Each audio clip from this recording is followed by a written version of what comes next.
안녕하세요. 머지않은 추석이 다가오는데 여러분은 모든 준비를 다 마쳤나요? 올해는 마음이 가벼웠던 적이 없었습니다. 사실 올해는 이혼을 하고 자유로워졌거든요. 열심히 일하여 모은 돈으로 친정 부모님께 드릴 선물과 용돈을 실어 고향으로 내려가는 것을 손꼽아 기다리고 있습니다. 많은 이들과 함께 황금빛 가득한 달이 운명이 되었으면 좋겠습니다. 곧 고향으로 내려가서 엄마가 해주시는 맛있는 음식과 전을 즐기며 마음을 편하게 쉴 생각에 흥분됩니다. 작년까지는 여느 집과 다를 바 없이 엄마와 함께 일찍 아침에 시댁에 가서 명절 음식을 같이 준비하곤 했었죠. 그 기억이 아직도 생생합니다. 힘들게 애매한 기차에 올라타서 종점이 없는 곳까지 달리는 기분이었어요. 그러나 양심 없는 시댁 인간을 만나고 나서는 끝이 보이지 않는 곳으로 무작정 가기보다는 그냥 내려야겠다는 생각이 들었습니다. 누가 세워주기도 전에 그냥 뛰어내리자 하니까 한순간에 이렇게 시댁이란 기차에서 뛰어내려 다시 돌아오게 되는 것일까요? 그 이후가 궁금하실 텐데요. 지금부터 한번 써보겠습니다. 먼저 남편과 제 이야기를 하자면 우리는 소개로 만났어요. 제 사진을 보고 이상형이라고 해서 친구에게 부탁해서 제게 만나게 해달라고 했다더군요. 그래서인지 처음에는 저를 보자마자 꿈에 그린 사람이라고 했는데 얼빠진 표정으로 구경만 하고 있더군요. 나도 바보처럼 바로 버리고 말이에요. 들어보니 그 자리도 친구에게 조소구 조용해서 성사되었다고 하더라고요. 제가 소개팅 나갈 생각이 없어서 계속 거절했었거든요. 솔직히 특출나게 아름다운 외모도 아닌데 뭘 하든지 간에 무조건 예쁘다 오늘은 더 예쁘네 하면서 과한 칭찬을 해주는 것이 처음에는 좀 지나치다고 생각했지만 시간이 지날수록 그런 태도가 고맙더라고요. 또 주변에서도 이런 남자와 결혼해야 행복하다는 말도 들리기 시작했어요. 그래서 인연이란 시간을 함께한 것 같은 느낌으로 바라보던 남편과 결혼을 결심했어요. 남편은 이미 두 번째 만남부터 결혼을 제안했는데 저는 좀 더 경험해봐야겠다고 생각해서 속도를 늦춘 거였어요. 사람은 오래 경험해봐야 한다는 그 말을 새해처럼 마음에 품고 있었거든요. 그러나 초반에 시댁 식구들을 만났을 때 생각하지도 못한 문제가 생겼어요. 그것은 제가 지방에서 자랐다는 사실이었어요. 물론 시부모님이 결혼에 반대하진 않았지만 제가 지방에서 자랐다는 점을 부담스러워했고 친절하게 대해주긴 했지만 유독 신우의 말에 뼈가 있다고 해야 할까요? 야, 너 어릴 때 서울 여자 만난다고 그렇게 난리를 치더니 어떻게 된 거야? 내 동생은 그동안 서울 사람만 만났었거든. 너 그때 마지막으로 만난 애도 강남에서 만났었던가? 왜 강남에서 만났다가 나니까 지방 사람이 나을 것 같다 생각하게 됐어? 아, 이런 자리에서 왜 과거 이야기를 꺼내고 그래? 아, 이거 참 최신 없이 왜 그런 건지? 어차피 알게 될 거 아니야? 아, 그리고 듣거나 보지 못한 지방에 대해 그렇지. 우리 여자 생기면 이름 대신 살고 있는 동네 이름으로 불러왔었거든. 그런데 거기 기차는 다녀? 서울에서 어떻게 가? 신우는 처음 보는 자리인데도 상대방에 대한 예의가 너무 부족하다고 생각했어요. 그런 이유로 굳이 기죽을 필요가 없다고 생각해 또박또박 말했죠. 기차를 타고 3시간 정도면 도착한다더라. 그래, 부모님은 거기에서는 뭐 하시냐 그냥? 회사를 작게 운영하세요? 전혀 그게 작다는 얘기가 아니에요. 아이씨, 왜 자꾸 그것이 무슨 상관인가요? 아직까지 일하시는 것이 얼마나 대단한지. 얼마나 작길래요? 본인이 작다고 입으로 말씀하시는군요. 끊어야 할 것이죠. 끝마다 초를 치는 신호 때문에 분위기가 좋아지고 있었던 찰나에도 다시 굳어지곤 했어요. 눈치 주고 있지만 끝까지 할 말을 시키는 건 바꾸지 않더라고요. 나중에는 시부모님의 말마저 자르고 끼어들었는데 아우, 정말 얄미워 보였어요. 마치 부모님이 못하는 말을 대신해서 하는 것처럼 좋은 물건을 고르는 것처럼 저를 살피는데 여간 불편한 게 아니었어요. 아니야, 내가 그때 그 지역에서 장인과 장모님을 뵙고 왔어. 그 정도로 크니까 이름만 대도 다 하는 회사 규모가 상당하다고. 아주 작은 가게가 아니에요. 집도 우리 집만큼 크다니까 그 드라마에서 나오는 완전 큰 집 같기도 하지요. 마당에서 골프를 연습할 수 있을 정도까지라니까 거기서 갔을 때 깜짝 놀랐어요. 우리보다 훨씬 여유롭게 사는 것 같다. 지방에서는 돈을 함부로 자랑하지 말라는 소리도 있잖아. 그 정도 크기는 지방에서는 다 사는 거라니 땅이 남아돌 정도로 많아서 공짜로도 주기도 한다고. 그 회사 이름이 뭐예요? 조금 인터넷으로 찾아봐라. 요즘은 대부분의 기업 정보가 올라오는데 여기서는 나오지 않을 정도로 큰 것 같아. 작게 보일지도 몰라요. 죽은 멀다 하더라도 한번 같이 가보면 좋겠네요. 직접 보시고 식사도 푸짐하고 맛있는 것이 많아요. 요즘에는 볼거리도 많이 생겨서 관광객도 많아졌는데 휴가 겸 하루를 내어 오시면 어떠세요? 그래요.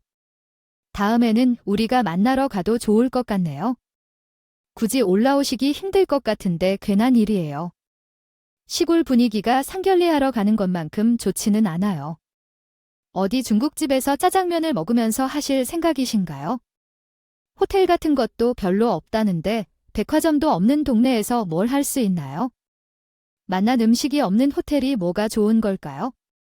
솔직히 먹을 건 서울에 비할 바가 되나요?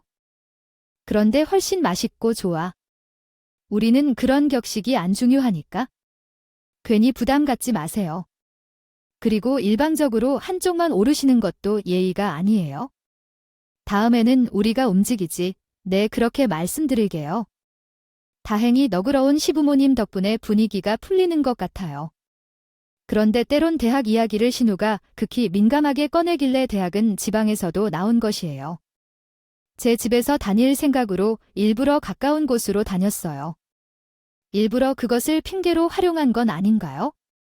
지방에서 어떻게든 공부해 서울로 오려고 정보하기보다는 잘하는 공부를 일부러 못해 대학을 낮춰서 갔다는 말을 믿으라는 건가요? 이거 뭐야?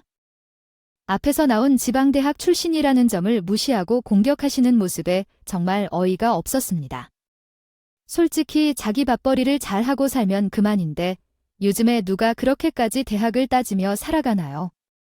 젊은 사람들이 더 구시대적인 발상을 하는 것 같았습니다. 그래도 부모님이 아니라는 신우가 말하는 것이기 때문에 일단 참았어요. 전 처음에는 대학을 가지 않고 취업해서 바로 부모님을 도와주려고 했어요. 두 분이 열심히 일해 가시는 회사에 취업하면 다른 곳으로 가는 것보다 더 좋을 것 같아서요. 그러나 부모님의 권유로 나중에 후회할 수도 있다는 생각에 마음이 바뀌어 대학에 간 건데 대학이 모든 것이 아니잖아요. 그럼 우리가 고졸인 채 살아가기로 생각한 거야? 아빠도 서울에서 대학을 나왔는데 아빠보다 며느리 학력이 떨어질 수도 있어. 시골이라면 돈만 주면 입학이 가능하다는데 그것이 맞는지는 잘 모르겠어. 나도 서울에서 대학을 나와서 명문대는 아니지만 서울이라고 해서 항상 좋은 대학은 아니니까요.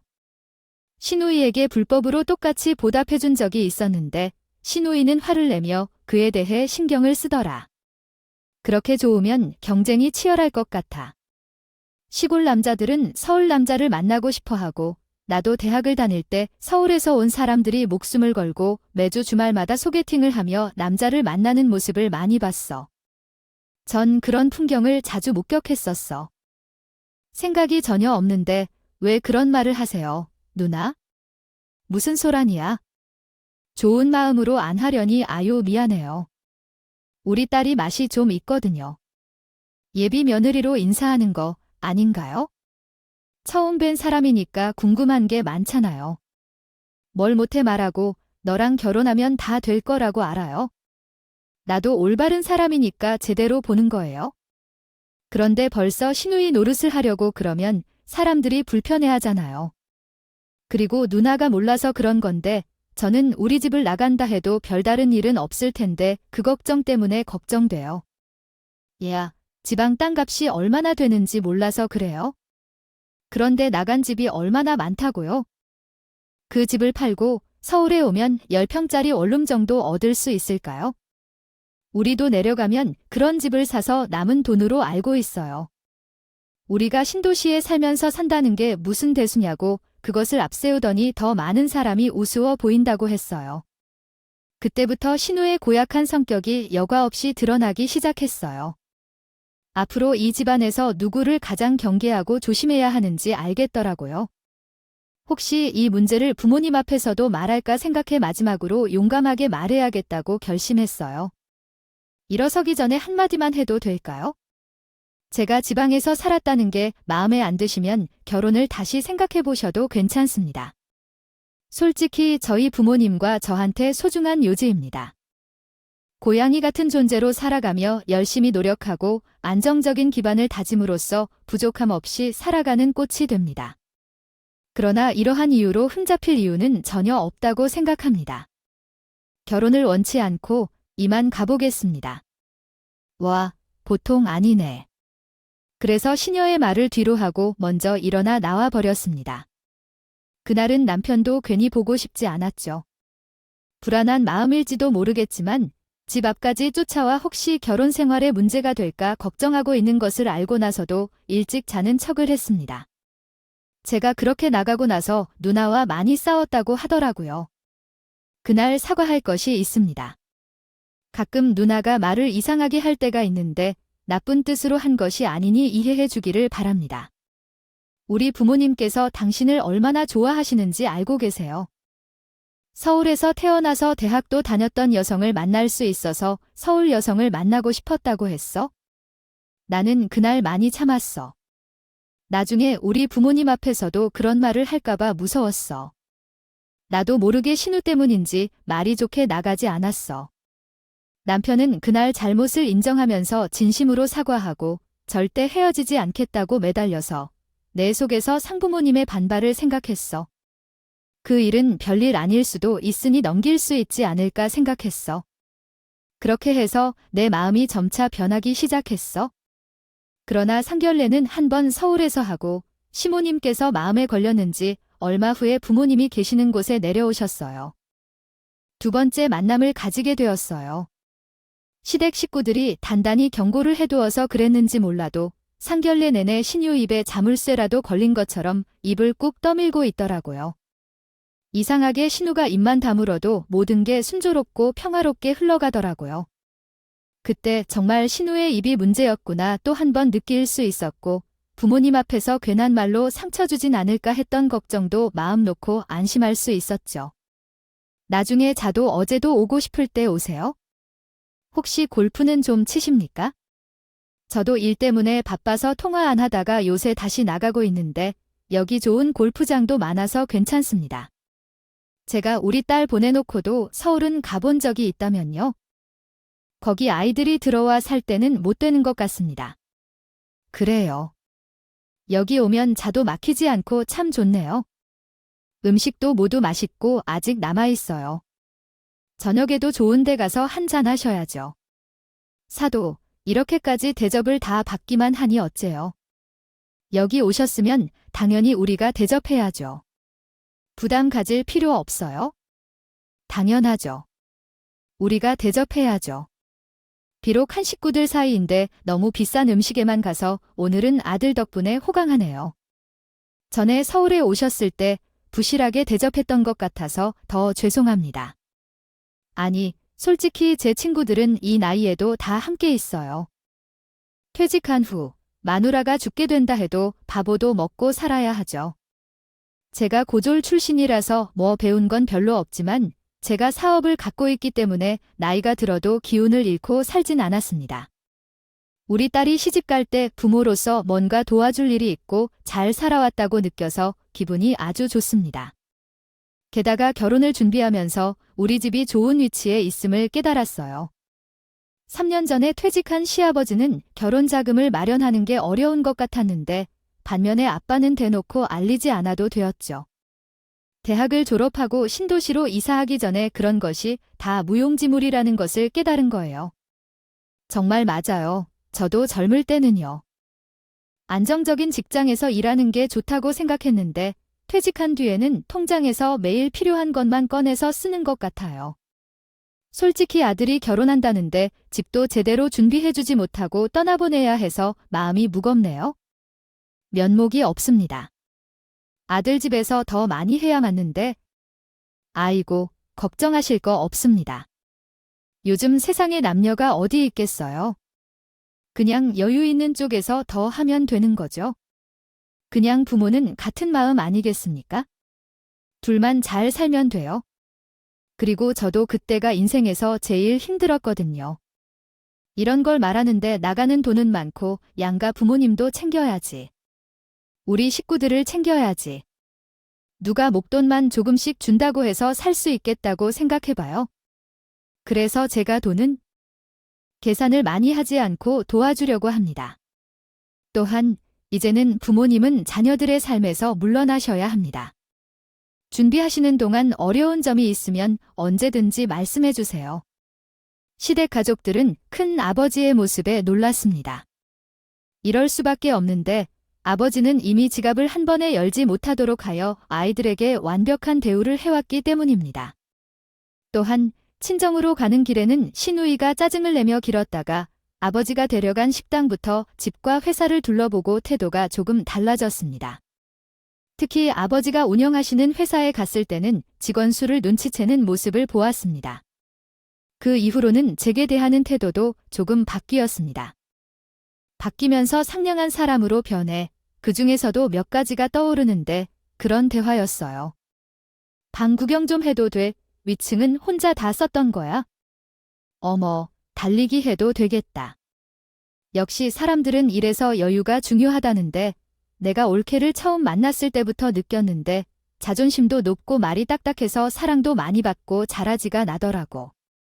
솔직히 그날 올케가 그렇게 말하고 가서 속으로 놀랐지만 괜찮은 자신감이었어. 어머 어머, 오늘 예쁘게 나왔네. 옷은 엄마가 사주신 거야? 하기야, 딸 하나인데 얼마나 귀하게 키우셨겠어. 엄마는 며느리 복이 있나 봐. 어쩌면 이렇게.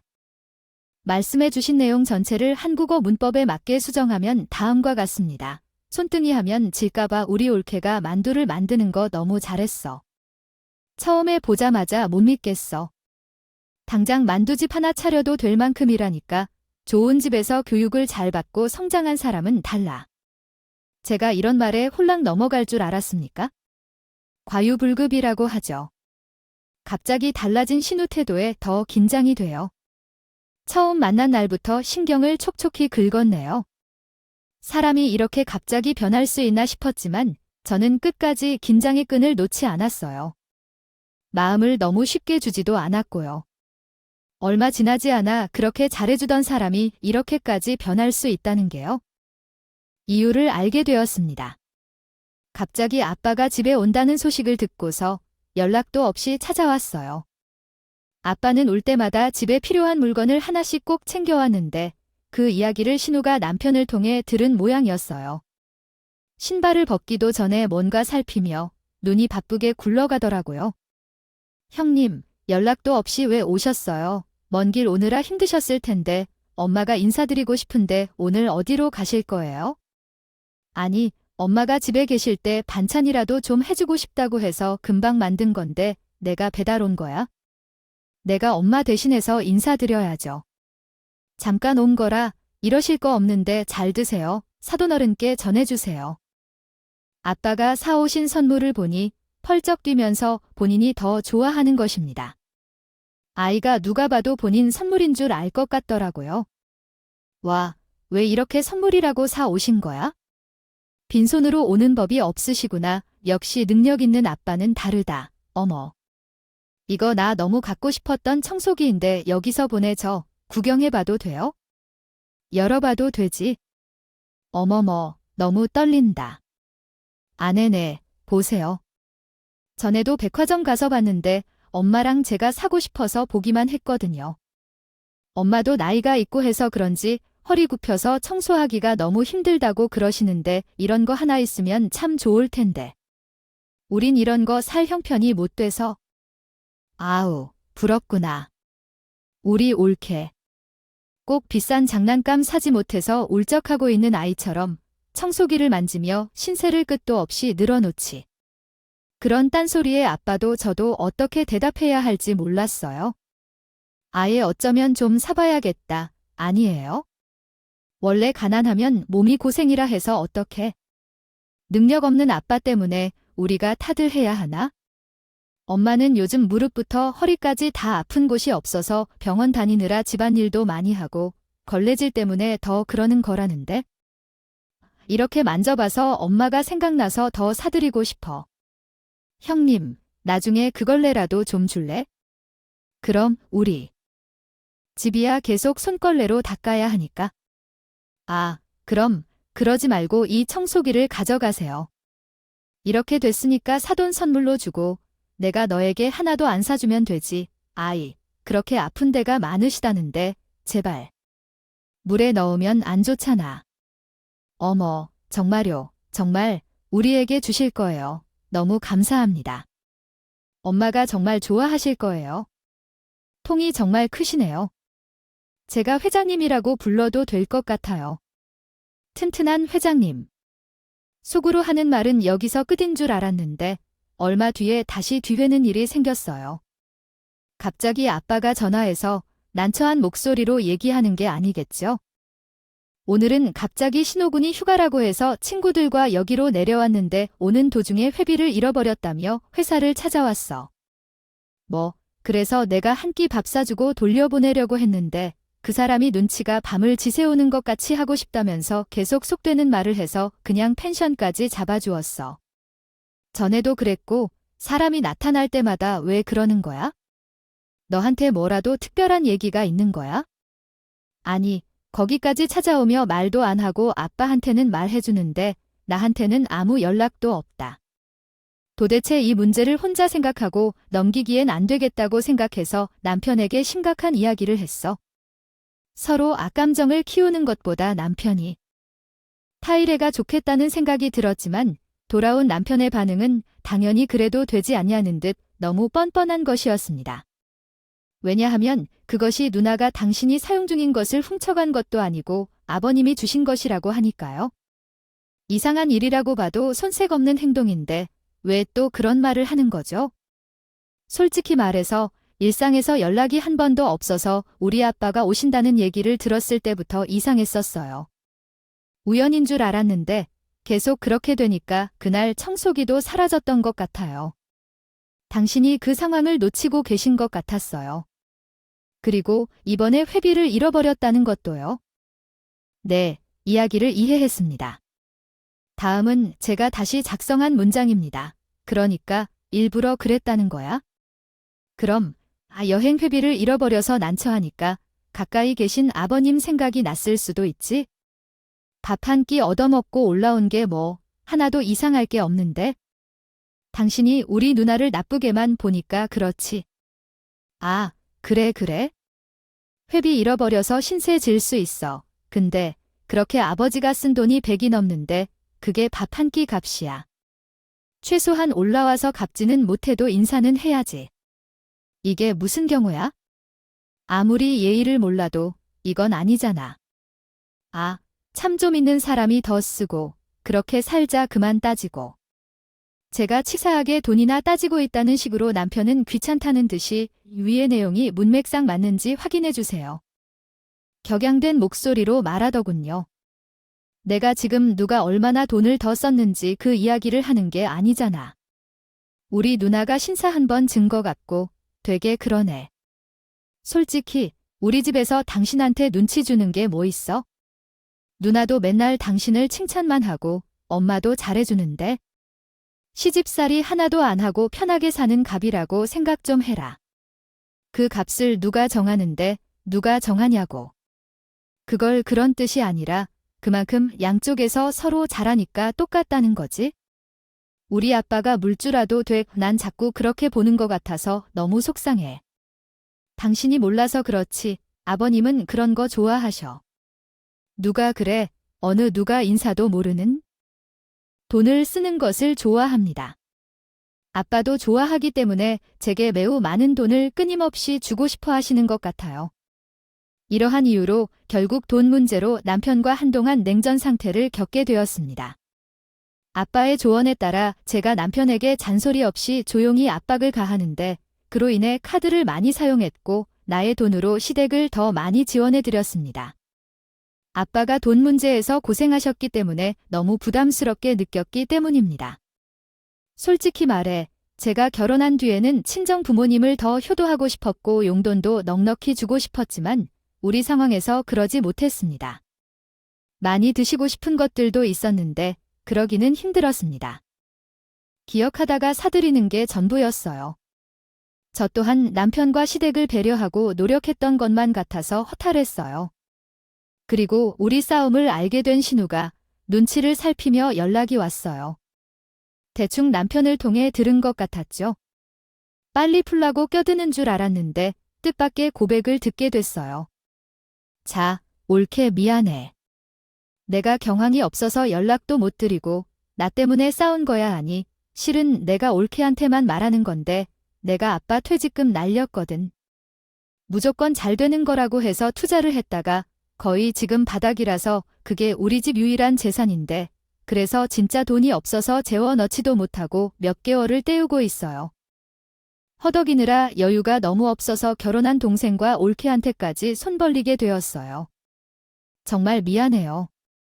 며칠 뒤 남편도 이런 상황이 힘들었는지 술에 취해 들어왔어요. 무슨 술을 이렇게 많이 마신 거야? 신발도 못 벗겨서 도와줘. 일어서 봐. 빈속에 마신 게 무슨 거냐고요. 속상해서 마시면 너무 빨리 취하더라고요. 현관에서 잘 거라고 하니 계속 거기서 그러고 있을 거냐고 했더니 남편은 제 질문에도 한참 말이 없었고 마침내 고개를 숙이며 힘겹게 이야기를 시작했어요. 그런 남편의 모습을 보는데 미운 마음이 있긴 했지만 솔직히 마음이 안 좋았어요. 솔직히 말해서 우리 집과 당신 집의 수준 차이는 말도 안 돼. 너도 그걸 알잖아. 뒤에서 그런 이야기를 할 때마다 나는 진짜 자존심이 이상해. 왜냐하면 정석에 맞추지도 않고 제 돈을 쓰는 것도 못해서 선물을 받아서 좋다고 웃고 그걸 속보인다고 하고 그래서 미안해. 나도 말이 심했어. 그리고 당신은 내가 주는 생활비에 손을 대지도 않아.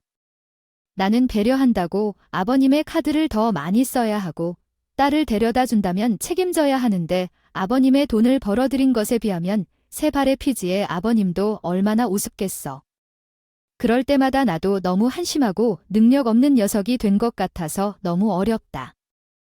아니에요. 아빠가 부부 둘만으로 노력해가며 살아가는 거예요. 원래 이때가 가장 힘든 시기라서 돈 문제로 당신을 괴롭히지 말라고 말씀하신 게 그런 의미였어요. 절대 당신을 한심하게 생각하거나 아빠도 당신을 조롱하거나 절대 아니에요. 건담을 아무리 아끼고 열심히 일해도 여유가 생기지 않는다면 어떡하겠어요. 누나는 그런 이유로 백수가 되어서 놀고 있는데 우리 아버지는 퇴직 후 불안해서 벌벌 떨고 계신 거죠. 하지만 그렇다고 가족들을 외면하거나 잘 수는 없잖아요. 남편은 가족에 대한 부담까지 더해져 마음이 무겁게 보일 수 있다고요. 결혼 준비부터 이어져서 아버지가 끊임없이 수행하는 일이죠. 도움을 받은 것에 대해 계속 미안해하는 마음이 쉽게 가시지 않았어요. 그래서 나도 아내가 마치 바가지를 쓰는 것처럼 느껴지기 싫어서 딸이 아빠의 도움을 받는 것이 당신을 배려한다고 한 것이었어요. 시댁에서 좀 더 해주기를 하려는 것도 그런 의도였고 그냥 여럿째로 이 정도만큼 누린 후에도 주신 것은 우리가 정말 힘들 때 의지할 수 있도록 해주신 것이었어요. 크거나 작게 상관없이 간단하게라도 감사의 말씀을 했으면 했어요. 근데 번번이 아빠한테 얼굴이 민망해. 서울에 오면 몇백을 쓰고 가고 결혼을 했을 때 내가 더 챙겨주고 싶었는데 현실은 받기만 하고 어떻게 내 속마음이 되는지에 대해서 더 소중히 생각하고 돈도 모아 열심히 살게. 우리 가족만큼만 신경을 많이 쓴 것도 죄송하고 이제부터는 두 분에게 받은 것을 결코 잊지 않고 몇 배로도 아플 수 있도록 할 테니까 당신도 나를 믿고 지켜봐줘. 내가 당신을 얼마나 좋아하는지 알아. 그러니까 결코 나를 버리지 마. 옛말에 부부싸움은 칼로 물베기라고 하더니 잘해보겠다고 하는 남편의 말에 또 언제 그랬나 하는 듯 마음이 풀리더라고요. 그렇게 남편과 갈등을 해결했어요.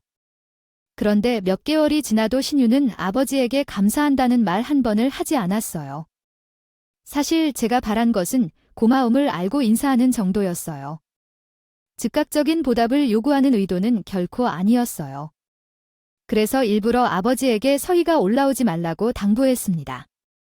아버지가 오면 분명 신우가 집을 찾아올 거라는 건 분명합니다.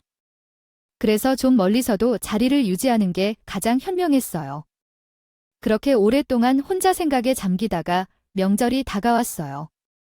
신우가 예상치 못한 때라도 반드시 나타날 거라는 건 확실했죠. 그래서 시부모님을 위해서 밥만 먹고 갈 생각으로 마음 먹었어요. 그래서 작년과 같이 일찍 시 쪽으로 향했습니다. 그런데 어머니께서 이미 나물과 차를 준비해 두신 걸 알고 놀랐어요. 괜한 일을 시키지 않으려고 배려해 주신 것 같더라고요. 다행히도 제가 대충 손을 대면 끝나는 일이었어요. 그런데 몇 시간 후 신우가 들어와서 절해했는데 환하게 웃더라고요. 그 찜찜한 미소의 의미를 그때 몰랐습니다. 올케 일찍 또 왔다 타이 놓으려고 했는데 엄마하고 나란히 작년엔 아침부터 모여서 같이 했잖아요. 근데 올해는 갑자기 왜 솔직히 신우가 작년은 이러지 않았거든요. 하나부터 열까지 무조건 같이 하자고 효녀 행세까지 하면서 어머니 무릎 핑계로 저를 더 부려먹었죠. 그런데 전추석은 갑자기 무슨 바람이 불어서 일어나 불안했어요. 가사와 편하게 쉬어 내가 해도 되니까 내가 동서 힘들다고 엄마한테 일찍 시작하자고 그랬거든. 이제 거의 다 끝난 것 같으니까 거실에서 TV 보고 쉬고 있어요. 어머니는 어디 가셨어요? 잠깐 병원에. 나 혼자도 잘할 거야. 우리 고마운, 왜 이렇게 손 하나도 까딱 안 하게 해주는 거야? 그래야 내 마음이 좀 편하잖아. 어머, 내 정신 좀 봐. 옳다고 하니까 비싼 과일도 샀는데 샤인머스켓 먹을래? 알이 그렇게 굵더라. 그래도 어떻게 가만히 있을래? 이런 날 괜찮다니까 우리 집에서 제일 예쁜 그릇에 담아줄게. 앉아봐. 그래서 주방에서 밀려나듯 거실에 앉아 있는데 머릿속이 복잡하더라고요. 그래서 오후쯤 되니 남편이 들어왔어. 남편이 들어오자마자 신우에게 세차는 했냐고 다그치며 묻더라고요. 이상하더라고요. 시댁은 차가 없었거든요. 제가 보자마자 놀라서 아닌 척하고 말을 끊었어요. 돌리다 보니 탁자 위에 스마트키 하나가 보였어요. 그걸 물끄러미 쳐다보다가 주방에 있던 신우가 윙크하면서 나를 향해 전해지는 것 아니겠어요. 아우, 사람이 양심이라도 있어야지. 어떻게 그렇게 큰 선물을 받고 가만히 있을 수 있어? 올케가 큰 오해를 하고 있는데 우리 집안이 은혜를 모른다거나 그런 건 아닌데. 올케가 자동차까지 우리에게 선물해 주었는데 당연히 음식은 내가 해야겠지? 어디서 저런 자동차를 누나 음식이라도 해야 해. 배고프면 죽겠어. 언제쯤 될까요? 전 순간 당황해서 말을 더듬으면서 물었어요.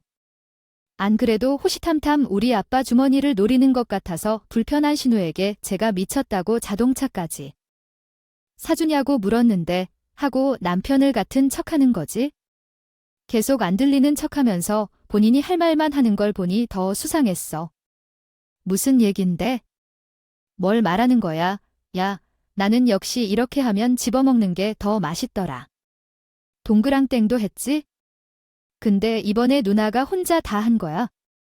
근데 조금 싸다. 짜다가 참나. 누가 입 맞춘 줄 알아? 우리 천사 올케? 간 좀 보자고. 아니야, 아니야. 기름지니까 만지지 말고 내가 입에 넣어줄게. 아, 해봐. 어쩌면 먹는 것도 이렇게 복스러울까? 제가 입에 넣어주는 모습을 흠뻑 보던 신우이는 말을 덧붙였죠.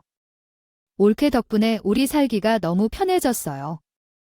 역시 받은 게 많으니까 이렇게 베풀 수 있는 여유도 크다는 걸 봐요. 차가 생기니까 서울도 금방 갈 수 있고 너무 좋은 게 많지요. 확실하게 신우 입에서 나온 차라는 그 단어에 남편이 쳐다보더니 아예 등을 돌리고 헛기침만 하고 있더라고요. 끝내 제 눈이 피하는 모습을 보니 이게 어떤 상황인지 그제야 감이 왔어요. 그러니까 신우가 추석 때 제가 쉬게 할 의향이 없다는 걸 알아요. 그것부터 의심했어야 했는데 한 발자국 늦었네요. 어쩌면 저는 잠시를 통화하는 척 밖으로 나가서 생활비를 확인해 보려 했습니다. 얼마 남지 않은 생활비보다 더 놀라운 일이 벌어졌어요. 현관문 하나로 시작해 전개되고 있는데 누나는 왜 이렇게도 내가 조용히 하라는 신호를 보냈는데도 눈치가 없어요? 언제부터 내가 잘할 수 있다고 부탁했고 고맙다고 인사도 하고 시킨 대로 했는데 왜 이러는 거죠? 상황을 파악하고 행동해야지. 그건 장인어른한테 인사 잘 드릴 거라는 의미였잖아요. 오늘처럼 눈에 띄게 행동하면 내가 어떻게 도와줄 수 있어? 아직 차를 사준 이야기는 아무도 모르는데 아까부터 조용히 하라고 손짓했는데 이젠 사이가 풀린 것 같아 눈치 안 보고 그 차까지 사줬는데 손발을 더럽히지 말아줘야지. 음식을 만드느라 못 봤어. 진짜 잘못 이해한 것 같네요. 눈치채고 계속 묻는데 잘못 듣게 여기 있던 차 키까지 다 봤다고. 그래도 들이 풀긴 풀었네. 너 내가 시킨 대로 해봤어. 효과 있지? 내가 맥주 한 캔을 마시고 아주 쇼를 했다. 쇼를. 순간 그날 남편이 했던 말이 떠오르더군요. 제 앞에서 눈물까지 보이면서 애원하던 그 말을 철석같이 진심이라 믿고 좋게 풀었는데 머리가 쭈뼛 서는 것 같았어요. 그리고 용기를 내 현관문에 더 가까이 됐습니다. 둘이 하는 말을 하나라도 놓치지 않아야 확실히 끝을 볼 수 있을 것 같았거든요. 안약까지 놓고 눈물까지 짜면서 앞으로 잘하겠다고 한바탕까지 했다니까. 그래도 그날은 그렇게 했더니 좋은 결과가 나타났다. 아버지, 소통은 중요하다. 여자들은 남자들보다 더 민감하다고 하니 그냥 주기적으로 이렇게 좀 할까? 그러면 너 돈 좀 더 우리 집으로 보내주고 그러고 나서 제 집에서 받는 것도 지원해준다면 정말로 좀 쓸쓸할 거야. 우리의 목표는 꼭 한 점도 남기지 않고 모두 소비하는 것이야. 뼈만 남기고 쪽쪽 먹어야 해. 너무 많은 돈이 아버지 사업에 더 도움이 되는 것 같더라고. 넌 그래서 외딸인 딸을 잡았으니 완전히 노예처럼 대우해. 내 아버지가 죽으면 이사할 수 있다는 변명을 댈 거야. 그때 보면 사돈들이 순진하단 걸 알 거야.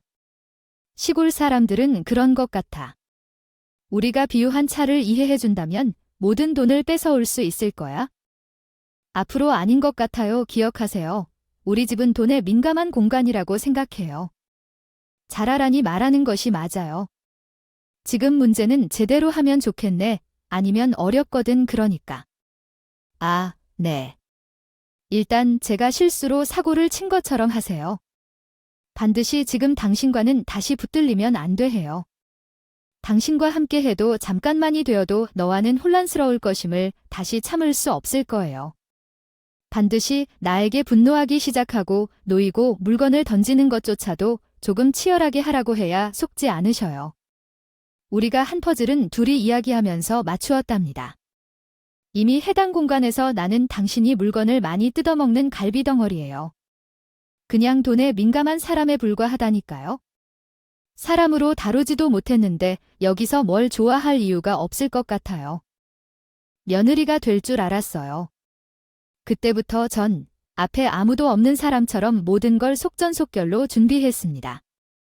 일단 남편과 내가 공동으로 모은 생활비 통장에 돈을 다 저에게 보내고 열쇠 업체를 불러 현관 열쇠부터 바꿔달라고 부탁했어요. 그리고 시댁문을 박차고 들어가서 둘이서 하는 쇼를 보고 와야겠다고 생각했습니다. 하지만 대답 없이 저희가 들어오자마자 서로 싸우는 연기를 열심히 했어요. 한 대의 차만 있다면 좋겠다고 생각해서 그래, 말 못한 것 미안해. 내가 미쳤어. 제정신이야? 지금 나한테 말 한마디 상의도 없이 어떻게 차를 살 수 있어? 차를 누나가 이러면 내가 이렇게 되겠어. 어떻게 사람을 보는지 그 갚을 능력이 되고 있는 것을 보면 우리는 지금 상황에 대해 완전히 다른 시각을 가지고 있다. 그것이 바로 사람들이 미쳤다고 하는 모습을 보고 싶은 이유라는 거네요. 남편은 명령대로 리모컨까지 집어던지며 혼신의 연기를 하는데 난 알 수 없게 얼마나 한심하고 우스웠는지 생각하며 언제 그만둬야 할지 찾고 있었어요. 더 강하게 해야겠네. 내가 속을 만들려면 그 정도까지 해야 하고 리모컨을 던지는 것만으로는 무시무시하게 멍청하다고 느껴졌어요. 주방에는 밀가루조차 없었는데 그런 상황에서도 나에게 해도 될 정도의 행동을 해야 했지 않을까 싶었어요. 당신이 한번 해보라고 하는데 그 정도는 가능했어야 했구나. 그렇게 하지 않았더니 찬양받는 얼굴이 되지 않아 나 홀로 왔기 때문에 이 정도로 제대로 보여줘야겠다고 생각했어요. 이것이 바로 남편에게 상처를 주는 꽤 상쾌한 방법이고 그것도 마음속 문제를 해결하지 못해서요. 밀가루를 머리에 털었다. 하나도 안 보여. 이게 무슨 짓이야야? 당시에 이 아이는 잘못 없어. 내가 사고 쳐서 그냥 홧김에 산 거야. 그 차는 이 염치 없는 인간은 아직도 상황을 모르고 쇼를 하네. 얘야, 끝났어. 둘이 짜고 친구, 내가 모를 줄 알아? 멍청하게 밖에 다 들리는데 작전을 쩐다고. 그러니까 너희가 이러고 사는 거야? 아니야, 옳게 틀어봐. 그 이야기는 다른 이야기였어. 전 대놓고 비웃음을 지으며 말했어. 넌 대체 얼마나 더 뜯어먹으려고. 그렇게 뜯어먹고 싶었으면 그냥 내 살점에도 똑같지. 넌 왜 우리 아빠 돈을 먹을 생각하지? 아니 겁도 없이 우리 아빠가 착해서 빠져서 너한테 잘해준 줄 알았지? 한번 돌아서면 가차 없어. 그리고 끝까지 쫓아가서 제대로 갚아주는 사람이야. 이번에 어디 한번 보게 될 거야. 여보, 내가 솔직하게 다 말할 테니 잘못했어. 넌 나랑 이혼해서 먹고 살 수 있겠니? 그럴 자신도 없으면서 감히 뒤에서 이딴 짓을 벌이고 있었어. 능력이 없으면 사람이 되먹기라도 해야지. 그동안 쥐꼬리만한 너의 월급 내가 써야 했을 정도라서 일부러 안 건드렸는데 남은 건 나한테 다 보냈으니까 그렇게 알아라. 얘야, 그럼 우리 돈 하나도 없잖아. 빨리 달래봤다. 지금 우리 식구들도 있는데 어떻게 살라고 이래? 왜 이렇게? 흥분했어. 우리 나가서 둘이 진정하고 이야기 좀 하자. 당신 지금 잘 못 들은 이야기가 너무 많은 것 같아. 솔직하게 다 말할 테니 기회를 줘, 여보. 저는 두 인간 말에 아랑곳하지 않고 여유롭게 전화까지 받으면서 형광키를 바꿔놓았다는 이야기를 들었습니다. 아내, 고생하셨어요. 얘야, 지금 현관키도 바꿨거든. 그러니까 찾아올 생각하지 마. 거기니 집은 하나도 없다는 거 알지? 이혼 소장은 내일 바로 보낼 거니까 그렇게 알고. 그리고 월급이 왜 계속 구멍 났는지 내가 알려줄까? 너 뒤에 있는 저 한심한 여자 때문이야. 저 여자가 너희 식구를 갉아먹고 있다고. 얘야, 너 정말 이상해. 지금 무슨 말하는 거야? 윗사람에게 그런 식으로 말하는 건 왜 그래? 우리 집 며느리는 할 일 없는데 몰골을 써서 안 집 안 잡아둘 테냐. 너 조만간 밑바닥에 가게 될 거야. 남편이 내 앞을 막아서 하얀 밀가루를 쓴 몰골로 날 붙잡는데 볼만했네. 어디 가려고 이따금 이렇게 가면 안 되지? 내가 보내줄 수 없어. 정말 안 봐주겠다. 그래. 솔직히 내가 누나 차가 우리 집에 필요할 것 같아서 해준 거야? 비싼 차도 아니고 부부 싸움하느라 너무 속상해하니까 누나가 어떻게 해야 할지 알려준 거야. 여자 마음은 내가 잘 몰라서. 본의 아니게 당신을 속인 것은 정말 미안해요. 진심으로 사과할 거예요. 본의 아니게 그런 말이 나왔다는 게 아닌데 난 더 이상 상처받기 전에 도망가야 해요. 너와 함께 살아가다가는 뼈마저도 추릴 수 없게 되니까. 남편이 누나를 낚아채어 바닥에 끌어안치더군요. 그건 누나 때문이라서 고지곳대로 사과해야겠어요. 미안해요. 아, 그 말은 진심이었어요. 그냥 생각 없이 말했어요. 난 알아요. 나는 원래 생각 없이 말하고 실수하는 편이야. 앞으로는 그런 말은 하지 않을 거고 입 다물 거예요. 이제 상대하기에도 쉬워요. 사람이긴 하지만 갚을 생각은 못해도 상처 주는 건 피해야겠죠. 아버지는 너에게 얼마나 많은 것을 아낌없이 해주셨는지 알아. 돈이 부족해서 힘들다고 할 때 몰래 돈을 보내주신 것도 내가 모르게 해주셨다. 결혼 준비부터 집까지 시부모님 눈치를 살피지 않고 얼마나 많이 도와주셨는지 알아야 해. 그렇게 공격적인 태도를 두지 않아도 될 터인데 덕분에 알게 된 것 같아. 장인어른은 직접 찾아뵙고 사죄드릴 거야. 아, 나 정말 당신 없이는 살 수 없어. 당신 없이는 못 살아. 내가 당신을 죽일 놈이야? 너 정말 잘해? 넌 내 돈 없이는 결코 살 수 없어. 그리고 이혼 서류는 변호사를 통해 보낼 거야. 그리고 이것도 알고 있었어. 아버님 퇴직금이 너희 누나가 날려먹은 것 같은데 백수가 집안을 풍족하게 만들어주겠다고 내가 생각하네. 우리 둘이 오늘 같은 하루를 같이 해야겠어. 작전을 잘 짜서 어디 한번 수습해봐. 그게 무슨 소리야? 여보, 잠시만. 이렇게 끝내는 법이 어디 있어? 나는 오늘 이후로 내 얼굴을 보기 싫다. 밀가루를 쓰고 있어도 더러운 것이 안 감춰진다. 진짜로 그 집을 나와서 저는 시원하게 쏘아붙인 뒤 뒷골목에서 들리는 비명소리를 무시하고 그 집을 나왔어요. 남편과 시어머니는 어떻게든 날 붙잡으려고 했지만 제 연락을 받고 이미 서울로 올라가는 부모님의 기세에 압박을 받아 아무것도 할 수 없었어요. 저는 아빠를 만나자마자 이혼 준비를 시작했습니다. 안 그래도 없는 사람들이 더 이상 벼랑 끝으로 모일까 생각도 했는데 이미 신우가 한 실수 때문에 버려져 버렸어요. 손대기도 하지 않고 코만 푹 불렀더라고요.